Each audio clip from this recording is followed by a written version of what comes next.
Hello viewers, food cooking ইনস্টিটিউটের পক্ষ থেকে আপনাদের সকলকে জানাচ্ছি আন্তরিক শুভেচ্ছা ও অভিনন্দন।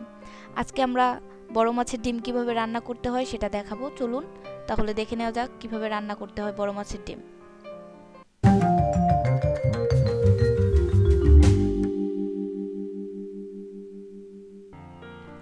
আমরা এখানে একটি বড় মাছের ডিম নিয়ে নিয়েছি এবং এটি ছুরির সাহায্যে কেটে নিচ্ছি। আমাদের কি কি ইনগ্রেডিয়েন্টস লাগছে পাশেই দেওয়া আছে, আপনারা দেখে নেবেন।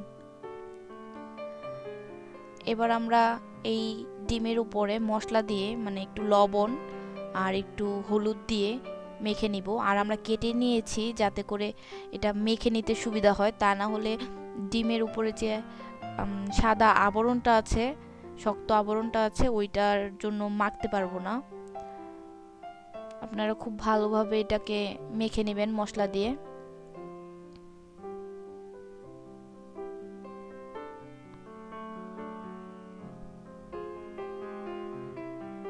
আমাদের মাখা হয়ে গিয়েছে।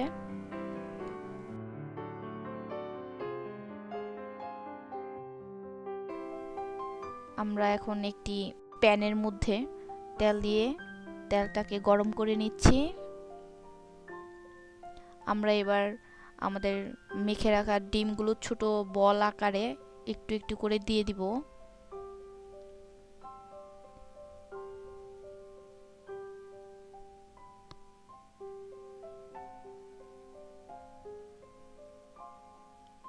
আমরা এই রান্নাটার জন্য আলাদা একটি পেস্ট তৈরি করে নিয়েছি।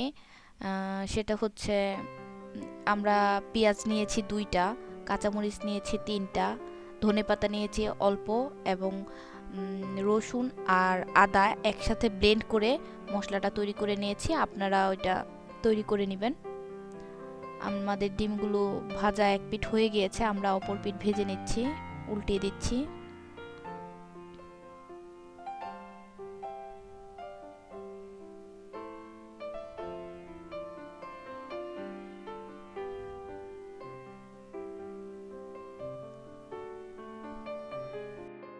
আমাদের ডিম ভাজা হয়ে গিয়েছে, আমরা এবার এটাকে উঠিয়ে রাখবো।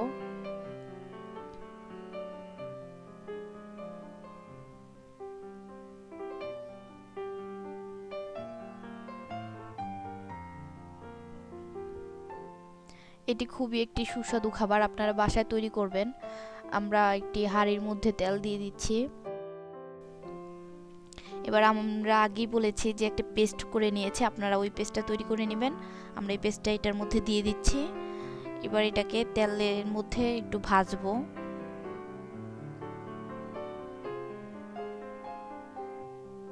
এবার আমরা মরিচের গুঁড়ো দিয়ে দিচ্ছি 1 চা চামচ, হলুদ গুঁড়ো আধা চা চামচ, জিরার গুঁড়ো আধা চা চামচ, ধনে গুঁড়ো আধা চা চামচ, লবণ পরিমাণ মতো দিয়ে আমরা খুব ভালোভাবে এটাকে কষিয়ে নিব। মশলা যত ভালো কষানো হবে রান্নার স্বাদটা ততই বৃদ্ধি পাবে। সো আপনারা ট্রাই করবেন এটা ভালোভাবে করতে। এটার প্রসেসটা যদি ভালো না হয় রান্নার স্বাদটা ভালো হবে না।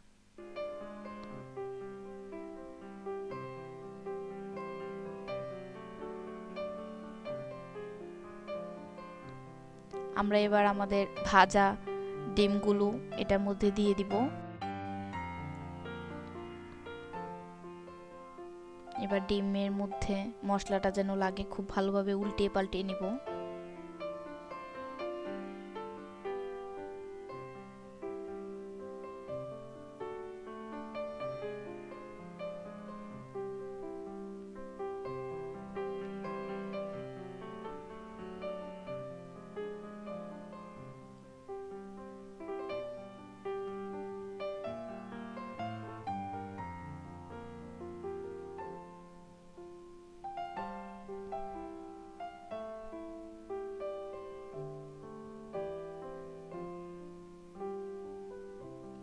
আমরা এবার এটার মধ্যে 3টি শুকনো মরিচ দিয়ে দিচ্ছি।